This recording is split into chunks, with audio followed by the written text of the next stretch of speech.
오늘 우리에게 주시는 하나님 말씀 로마서 5장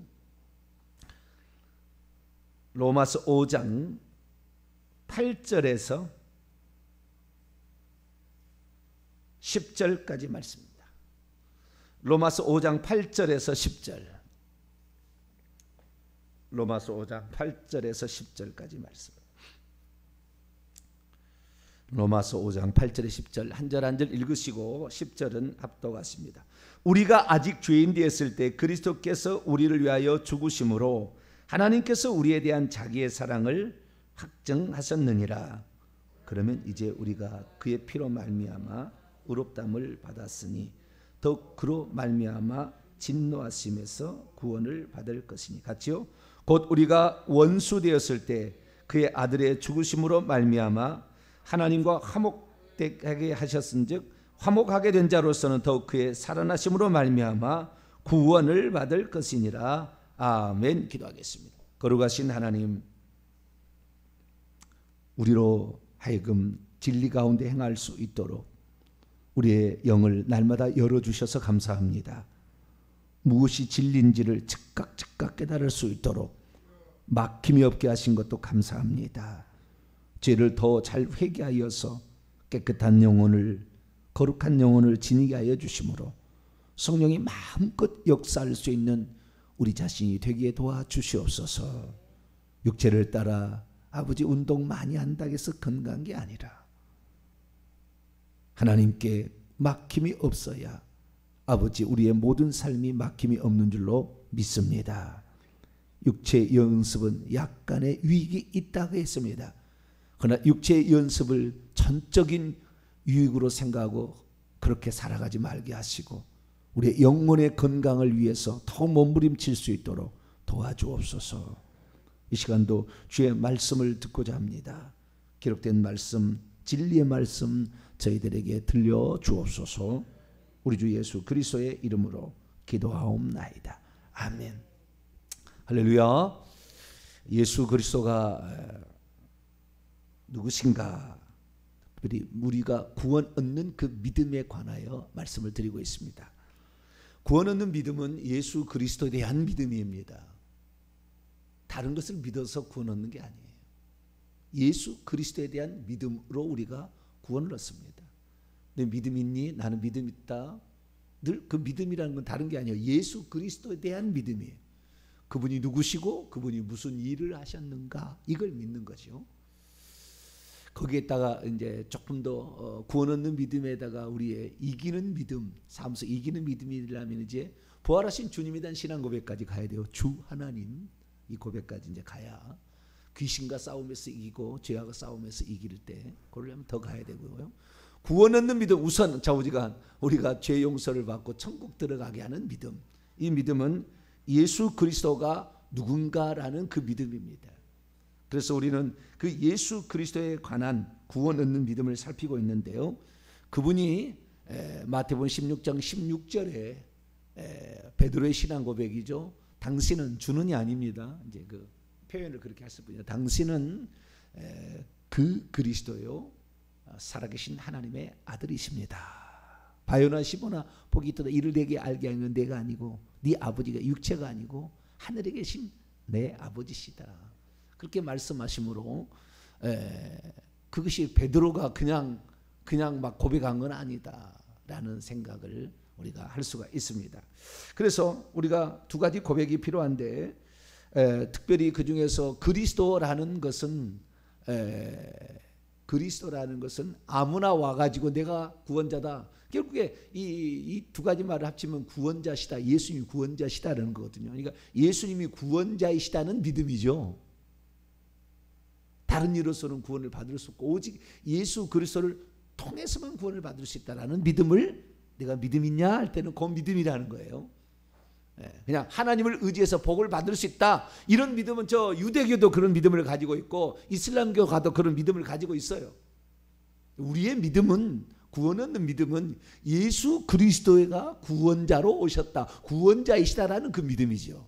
그 구원자로 오셔야 되는데 그 오심이 아무나 내가 구원자다 그래가지고 잘못 믿어가지고 큰일 날 수가 있으니까 절대 그럴 수 없도록 반드시 그 그리스도를 알아볼 수 있도록 인류가, 그래서 그 인류가 그 사람이 이 발자취를 보게 되면은 하나님이 보내주신 바로 그 구원자라는 사실을 알 수 있도록 하기 위해서 그리스도에 관한 350가지의 예언을 구약의 수많은 율법과 선지자를 통하여 예언한 거죠.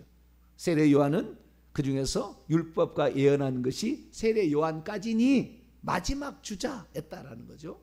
그래서 세례 요한의 천거를 받아야 반드시 그는 메시아가 된다고 그랬는데, 이만희가 세례 요한의 천거를 받았습니까? 문선명이가 세례 요한의 천거를 받았습니까? 한국 사람 아니에요. 구원자는 한국 사람 아니라고요. 다윗의 혈통을 지녀야 된다고 얘기를 하고 있어요. 택도 없는 소리인데, 요즘에 제 설교를 듣고 막 어떤 사람이 막 계속 연락을 하는데 제가 끊었어요.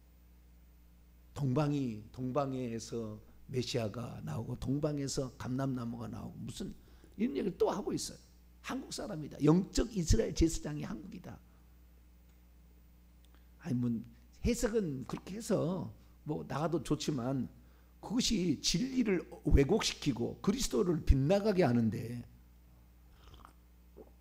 2000년 전에 유대 땅 베들레헴에서 탄생하셨다. 33년 반의 생애를 가시고 가셨던 목수의 아들 나사렛 예수 그리스도, 그분만이 구원자입니다.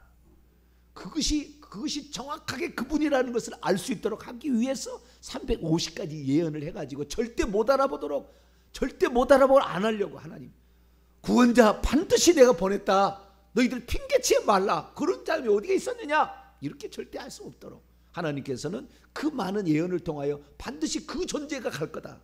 그래서 바로 그 존재가 왕과 제사장과 선지자의 일을 할 거다, 역할을 할 거다. 그래서 역할적인 측면에 기름 부음을 받는다는 뜻이고, 하나님께서 그런 구원자를 보낸다고 약속한 그 약속된 메시아다, 그걸 알도록 하기 위해서 그리스도를 보내주신다고 했는데, 그 그리스도가 하나님의 아들이 올 줄은 아무도 몰랐다. 어디 얘기했습니다. 다윗을 제외한, 다윗도 희미하게 알았겠지 그것을 정확히 알았으리라고 생각지 않습니다. 자기를 말한 게 이 시편 2편 7편은 오늘 내가 너를 낳았다 하나 여호와께서 말씀하실 때, 그때 내가 너를 왕으로 이렇게 선택했다, 막 그런 의미로 가까이 들었겠지. 진짜 바로 그 아들, 하나님의 아들, 다윗이 하나님의 아들 아니잖아요.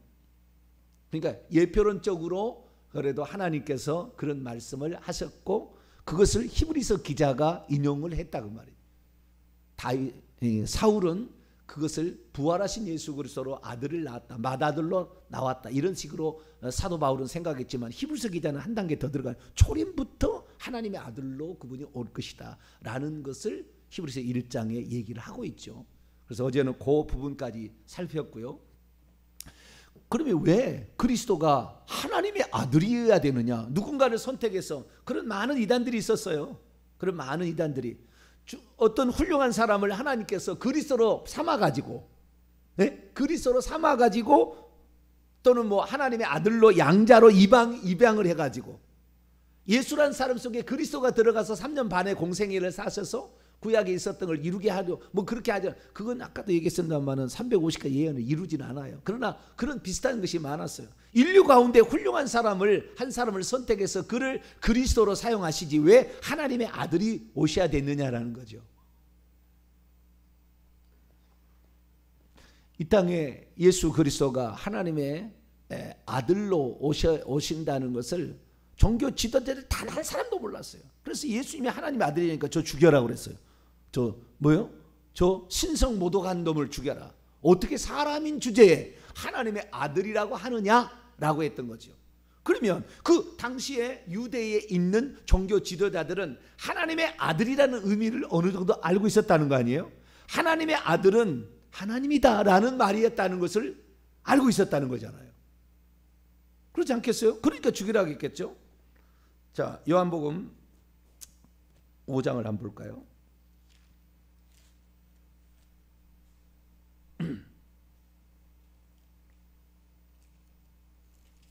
요한복음 5장, 요한복음 5장 18절 읽습니다. 시작. 유대인들이 이로 말미암아 더욱 예수를 죽이고자 하니 이는 안식일을 범할 뿐 아니라 하나님을 자기의 친아버지라 말하여 자기를 하나님과 동등으로 삼으심이라. 그러니까 하나님의 아들이란 말은 하나님과 동등하다, 그런 의미로 유대 종교 지도자들은 받아들였다 그 말이에요. 자, 사자의 새끼는 사자잖아요. 호랑이의 새끼는 호랑이에요. 독수리의 자우지간 새끼도 독수리예요. 하나님 새끼, 하나님의 아들은 하나님이다 그 말이에요. 네? 그러니까 하나님의 아들, 내가 하나님의 아들이다. 예수님께서 맨날 그랬고 하나님께 기도할 때마다 반드시 아버지여라고 기도를 했어요. 예외 죽을 때 그 시편 이루기에서 단 한 번 엘리 그거 아니 나의 하나님이라고 했을 뿐인데 아버지는 전부 아버지예요. 아버지요, 의로우신 아버지요, 거룩하신 아버지요, 천지의 주제이신 아버지요, 항상 아버지라고 얘기를 했다고 말이에요. 그럼 예수님께서 그렇게 말씀하신 것을 사람들이 들었을 때 어떻게 들었느냐? 지가 하나님이라고 하는가 봐, 이렇게 들었다고 말이에요. 당시의 사람들은. 요한복음 10장 넘어갑니다.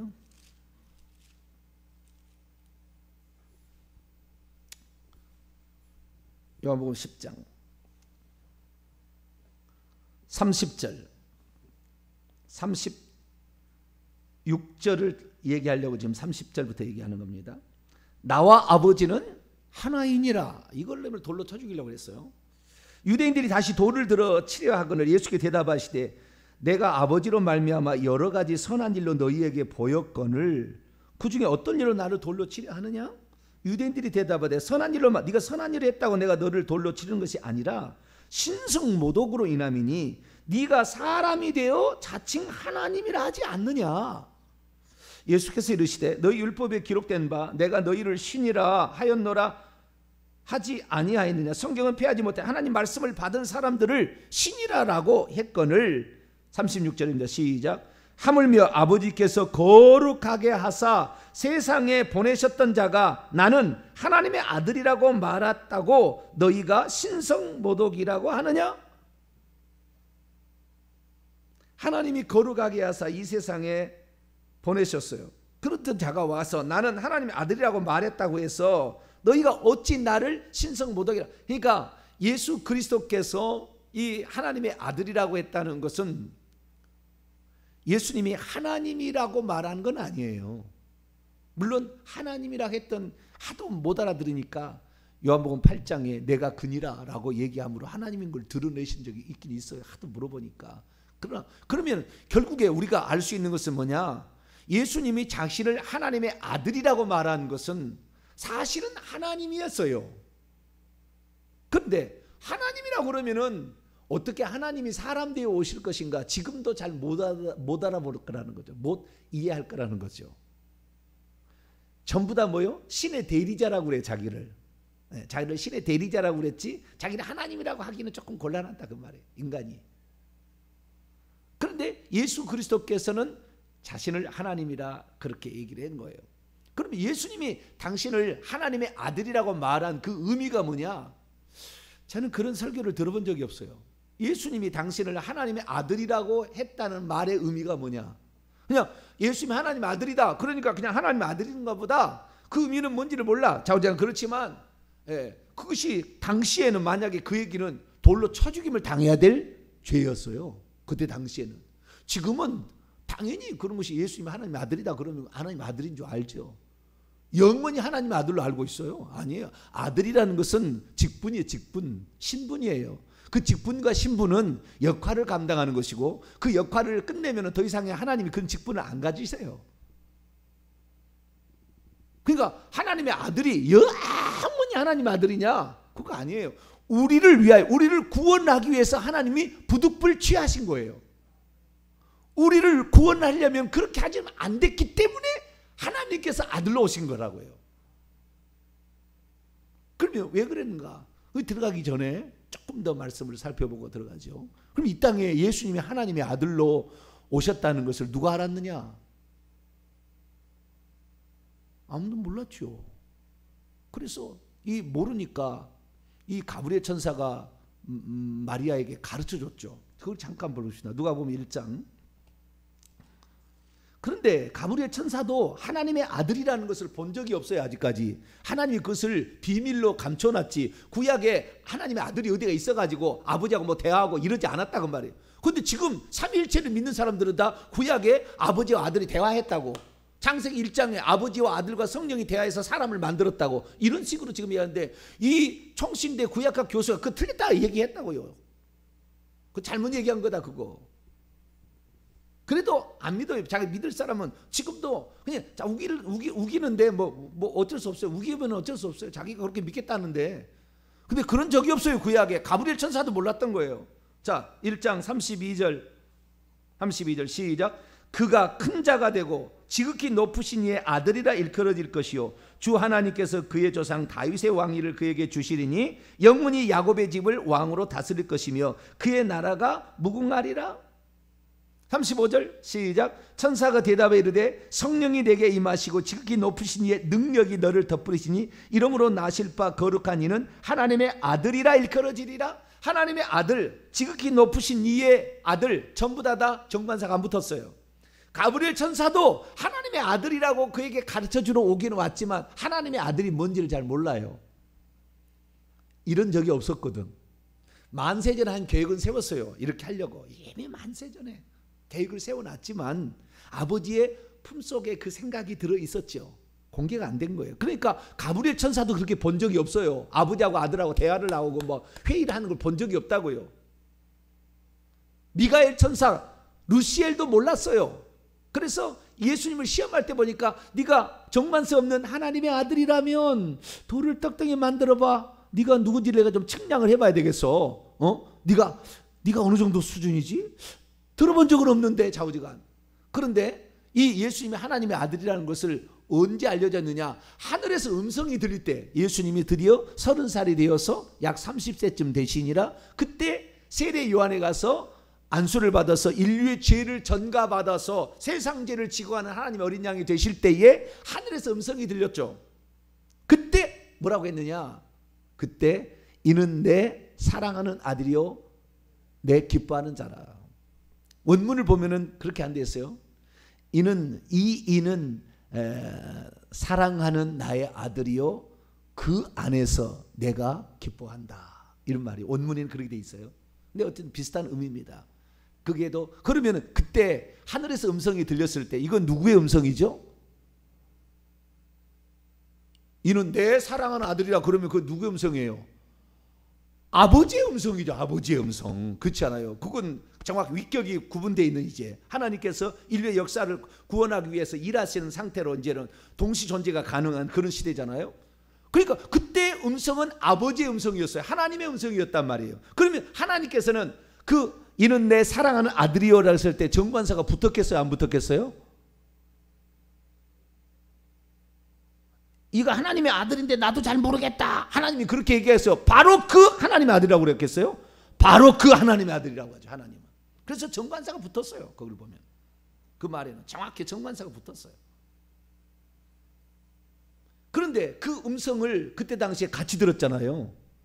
세례 요한이 예수님이 하나님의 아들인 거, 세례 요한이 예수님을 그 메시아라고 그리스도라고 소개를 하려고 이 땅에 보낸 사람 아니에요.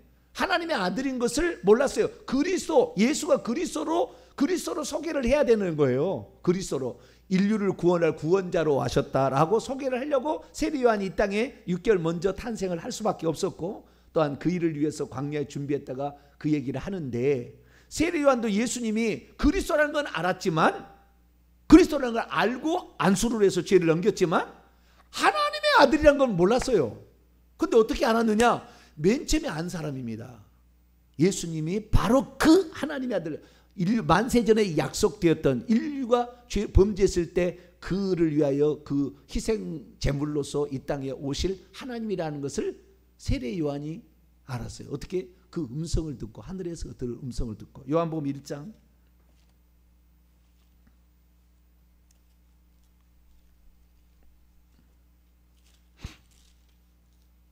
33절로 34절 32절부터 읽겠습니다. 그 음성을 듣고 알았어요. 32절부터 34절까지 시작. 요한이 또 증언하 이르되 내가 보면 성령이 비둘기같이 하늘로부터 내려와서 그의 위에 머물렀더라. 나도 그를 알지 못하였으나 나를 보내어 물로 세례를 베풀라 하신 그분 하나님이죠. 나에게 말씀하시되 성령이 내려서 누구 위에든지 머무는 것을 보거든 그가 곧 성령으로 세례를 베푸는 이인 줄 알라 하셨기에 내가 보고 그가 하나님의 아들이심을 증언하였노라. 이때 하나님의 아들은 정관사가 붙었어요. 그 하나님의 아들이다. 왜? 하늘에서 바로 그 하나님의 아들이다 음성이 들렸거든. 그래서 이 예수 그리스도께서 하나님의 아들, 바로 그 하나님의 아들이라는 걸 알아본 최초의 사람은 세례 요한. 마리아는 그런 하나님의 아들, 어떤 정확히 잘 모르지만 하나님의 아들 같은 분이 너에게 온다, 하나님 아들 같은 분이 너에게 잉태될 거다, 이렇게 이제 알고 있었고, 그러니까 그 하나님의 바로 그라는 걸 몰랐기 때문에 마리아는 늘 걱정했잖아요. 자기 자식들, 동생들 데려다가, 예수님의 동생이죠. 자기 자식들 데려다가 예수님이 그거 하지 말라고, 동생한테도 막 와서 데려가려고 그랬잖아요. 막 너 왜 그러냐?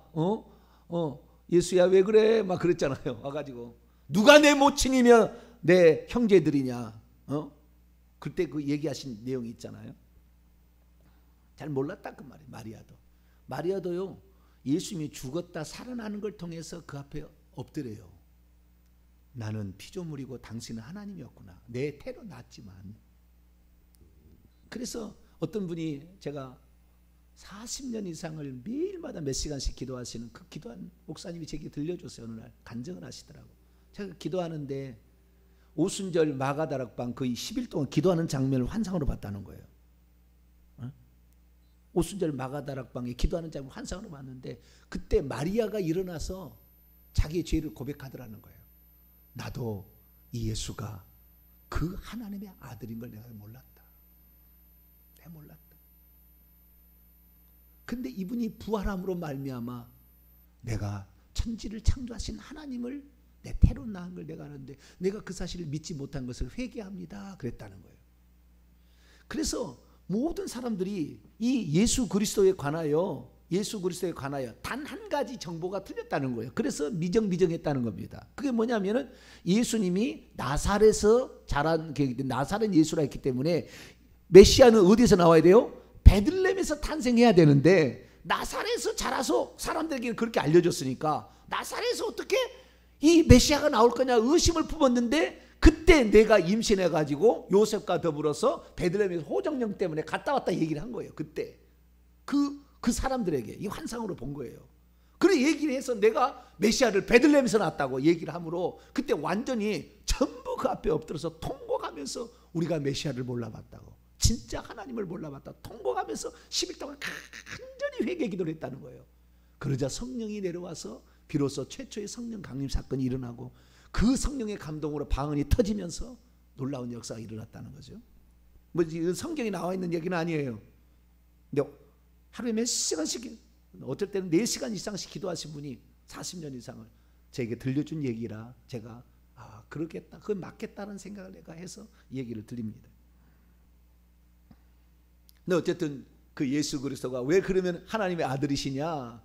우리를 구원하기 위해서 하나님이 취할 수밖에 없는 부득불한 거예요. 첫째, 자 이유 3가지. 첫째, 인류를 구원하기 위해서 메시아를 보냈다 할지라도 그 메시아가 결국 인류를 구원하려면 죄값을 대신해서 죽어야 되는데, 죄값을 대신해 죽은 것은 흠없고 점없어야 돼요. 그것이 레위기서 1장부터 4장까지 약속된 그 희생제사, 레위기 16장에 기록된 속죄일 제사의 제물의 조건입니다.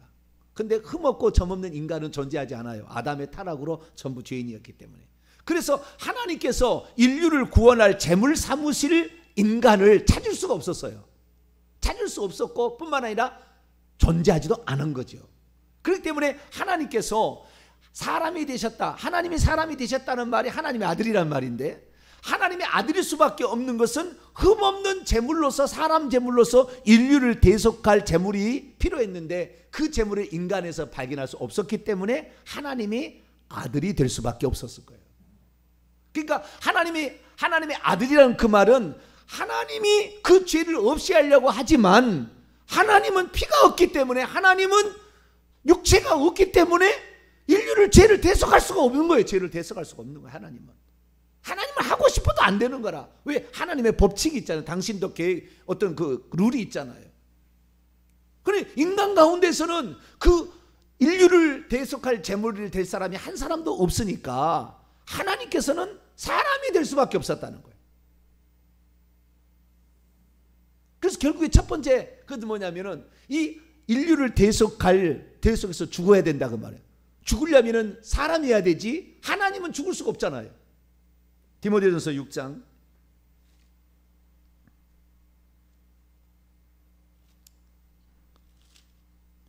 우리의 구원자가 되시려고 부득이하게 취한 것이 하나님의 아들인 거예요. 디모데 6장 15절 16절 시작. 기약이 이르면 하나님이 그의 나타내심을 보이시리니 하나님은 복되시고 유일하신 주권자이시며 만왕의 왕이시며 만주의 주시오 오직 그에게만 죽지 아니함이 있고 가까이 가지 못할 빛에 거하시고 어떤 사람도 보지 못하고 또 볼 수도 없는 이시니 그에게 존귀와 영광 영원한 권능을 돌릴지어다. 아멘. 볼 수도 없고 보지도 않고요.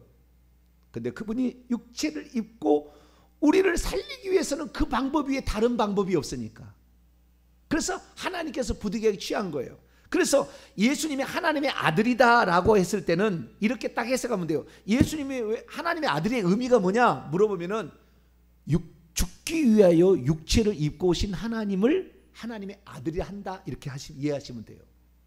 죽기 위하여 육체를 입고 오신 하나님이어야 돼. 사람이면 안 돼. 불가능한 거예요. 사람이라면 아담의 후손이기 때문에 아무도 속죄 제물이 될 수 없다고 말해요. 사람이어야 되지만 사람이면 안 되는 거예요. 하나님이어야 되는 거예요. 죄 없는 분이어야 되는 거예요. 그래서 우리가 요한일서 3장을 볼까요? 요한일서 3장 5절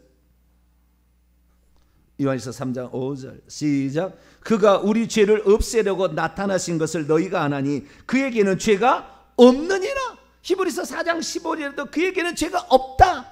고린도후서 5장 21절 말씀 보면은 그는 죄를 알지도 못하시는 자인데 그에게 죄를 전가해서 우리의 죄를 대속하게 했다 이렇게 나와요. 그분은 죄가 없는 그분. 그러니까 사람은 사람이나 죄된 본성을 가지고 있지 않는 두 번째 사람이죠. 예수님은. 그래서 둘째 아담이라고 고린도전서 15장에 딱 비교합니다. 둘째 아담이자 마지막 아담. 첫째 아담이 지은 죄를 둘째 아담이 와서 해결하는 거예요. 자, 고린도후서 5장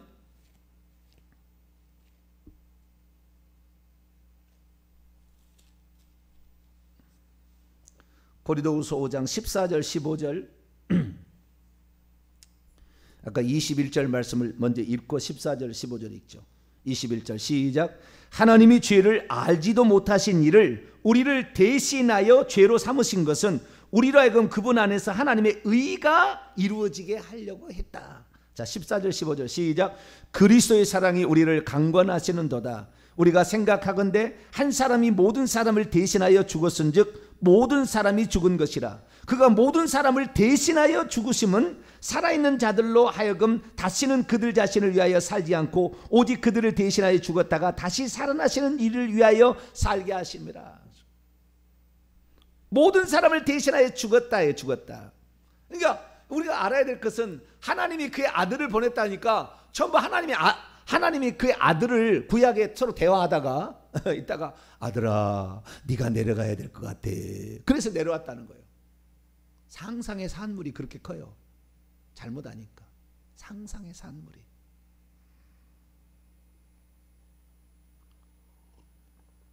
요한복음 16장 지금 듣고 있는 이야기는요, 초대교회부터 이런 얘기를 들은 적이 없어요. 별로. 이렇게 얘기 안 했어요. 역사 다 기록이 있잖아요. 이제 하나님 마지막 때가 되니까 이제 알려주는 것이지 이렇게 이런 얘기를 듣고 산 사람이 없었어요. 요한복음 16장 27절로 28절 예수님께서 하나님의 아들이시 되실 수밖에 없었던 첫 번째 이유를 지금 말씀드리고 있는 거예요. 오늘 다 얘기 못하겠어요. 두 번째, 세 번째 아주 중요한 또 이가 있어요. 자, 27, 28절 시작. 이는 너희가 나를 사랑하고 또 내가 하나님께로부터 온 줄 믿었으므로 아버지께서 친히 너희를 사랑하심이라. 내가 아버지에게서 나와 세상에 왔고 다시 세상을 떠나 아버지에게로 가노라. 예수님은 이 땅에 출생함으로 최초에 존재하는 게 아니에요. 우리는 이 땅에 출생함으로 존재하게 된 거지만, 하나님이 영을 만들어서 보내준 거지만, 주님께서는 이미 있다가 온 거예요. 마리아의 태만 빌렸어요. 있다가 온 거라고요. 아버지는 하나님이지 요셉이 아니에요. 남자의 정자가 들어간 게 아니라고요. 아버지 하늘로부터 오셨다. 여러분, 예수님이 하나님의 아들이라는 의미는 다른 게 아니라 우리 죄를 대속하기 위해 대신 죽기 위하여, 하나님이 죽을 수 없으니까 대신 죽기 위하여서 사람의 몸을 입고 오신 하나님이란 뜻이지, 하나님의 아들이 있고 또 하나님이 있고, 물론 이렇게 분리될 때도 있었어요. 그것은 하나님이 인류의 구원을 위하여 부득이하게 취한 거예요. 이게 정확히 이위일체가 될 적이 있었다 이 말이에요. 삼위일체가 있었다 이 말이에요. 이 과정이 있었다 그 말이에요. 지금도 그런 과정에 있고, 모든 게 끝나면 다시 이제 하나가 되겠지만, 그러나 아직도 그런 상태에 있는데, 그것은 우리 죄를 위하여, 왜 지금도 천국에 가시면은 우리의 영원히 살아계신 대제사장이 되려고, 이건 세 번째 이제 의미로 나올 거예요. 영원히 살아서 역사에서 우리의 죄를 다 용서해 주시려면 영원히 살아있는 대제사장이 돼야 돼. 이건 세 번째 의미하고 관련이 있어요. 그래서 예수 그리스도께서는 아들로서 지금까지 그 역할과 신분을 감당하고 있는 거예요. 근데 그 아들이 되는 이유는, 하나님은 죽을 수 없으니까 대신 죽으려고 육체를 지닌 인간만이 죽을 수 있잖아요. 그래서 하나님께서 죽기 위하여 사람의 모양을 취해서 부득이하게 온 것을 일컬어서 우리는 하나님의 아들이라고 부르는 것이고, 사람이 이해하기 쉽도록 하기 위해서 예수님은 나를 아들이라 이렇게 얘기했다는 거예요. 로마서 5장 보면은 바울은 정확히 알고 있어요. 로마서 5장 10절입니다. 하나님은 죽을 수가 없어요. 그래서 그의 아들로 오셔야 죽을 수가 있는 거예요. 육체를 입어야 죽을 수가 있는 거예요. 자, 10절입니다. 시작. 곧 우리가 원수 되었을 때에 그의 아들의 죽으심으로 말미암아 하나님과 화목되게 되었은즉, 화목하게 하는 된 자로서는 더욱 그의 살아나심으로 말미암아 구원을 받을 것이라. 그래서 이 아들이 되어야만이 죽을 수가 있기 때문에, 아까 누가복음 1장에 하나님께서 낳으실 바, 태어나신다라는 거예요. 태어나신다. 죽으려니까 그러는 거예요. 죽지 않으려면 태어날 필요가 없어요. 죽으려고 육체를 입고 태어나신 것이고, 죽기 위해서 육체를 입은 것이고, 결국에 육체를 입었기 때문에 죽으신 것이고, 죽었으니까 다시 살아날 수가 있었어요. 이건 두 번째 의미하고 또 관련이 있어요. 내일 또 정확히 요약해 드리겠습니다. 오늘 말씀은 예수님이 하나님의 아들이셔야 했던 이유는, 인류를 대속해서 구원하려면 하나님의 사람 되시지 되는 방법 아니고서는 불가능했어요. 방법이 없었어요. 그래서 하나님이 부득이하게 인류의 구속을 위해서 취하신 방식이 하나님의 아들인 거예요. 요한복음 1장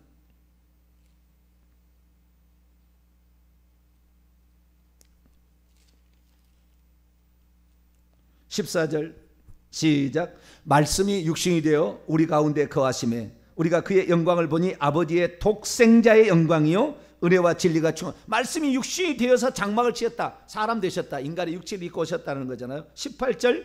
본래 하나님을 본 사람이 없을 때 아버지의 품속에 있는 독생하신 하나님이 나타내셨어요. 그래서 볼 수 있게 된 거예요. 볼 수 없는 하나님이 볼 수 있게 됐고, 만질 수 있게 됐죠. 죽을 수 있게 되는 거예요.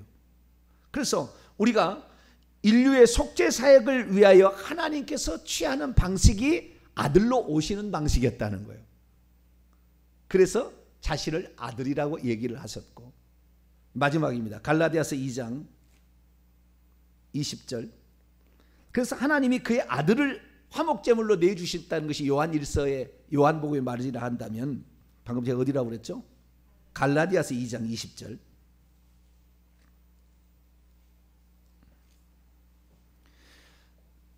그러니까 하나님이 그 아들을 내주셔서 죽였다는 말도 되지만, 당신이 스스로 자기의 목숨을 내놓은 거예요. 자, 20절 시작. 내가 그리스도와 함께 십자가에 못 박혔나니 그런즉 이제는 내가 사는 것이 아니요 오직 내 안에 그리스도께서 사시는 것이라. 이제 내가 육체 가운데 사는 것은 나를 사랑하사 나를 위하여 자기 자신을 버리신 하나님의 아들이다. 여기에 위하여는 휘페르기 때문에 대신하여요. 나를 대신하여 자기 자신을 넘겨주셨던 하나님의 아들을 믿는 믿음 안에. 그냥 하나님의 아들로 오셨는데 그분이 내주신 것이지 아버지가 너 죽어야 되겠다, 너 죽어라, 그래서 죽은 게, 물론 그 말도 틀린 말은 아니나 마지막 요한복음 10장, 요한복음 10장. 그래서 예수님이 다시 사는 거, 이제 두 번째 세 번째 의미에 이제 다 연결되겠습니다만은 10장 18절, 10장 18절, 요한복음 10장 18절 시작. 이를 내게서 빼앗는 자가 있는 것이 아니라 내가 스스로 버리노라. 나는 버릴 권세도 있고 다시 얻을 권세도 있으니 이 계명은 내 아버지께서 봐. 그러니까 예수님이 자기의 목숨을 내놓은 것은 스스로 버린 거예요. 하나님이 버리라고 해서 강요해서 그런 게 아니라. 왜? 아들로 오신 그분 자체도 하나님이니까. 우리를 위해서 하나님 부득이하게 취하신 방식이었음을 알고 오직 나를 위해, 그래서 이제는 날 위해서 목숨을 버리신 그분을 위해서 너희들이 살아야 되지 않겠느냐. 고린도후서 5장에 바울이 그렇게 얘기했습니다. 그렇게 사시게 되기를 바랍니다. 거룩하신 하나님, 우리를 위한 하나님의 이 역사하심을 어찌 다 말로 형용할 수 있으며 어찌 다 그 은혜를 갚고 살 수가 있사오리까. 전능하신 하나님이 선택한 최종의 이 표가 결국에 하나님이 사람 되신 것이었는데 우리가 이 은혜를 잊지 말고 이 은혜를 증언하며 살게 도와 주옵소서. 예수님의 이름으로 기도하옵나이다.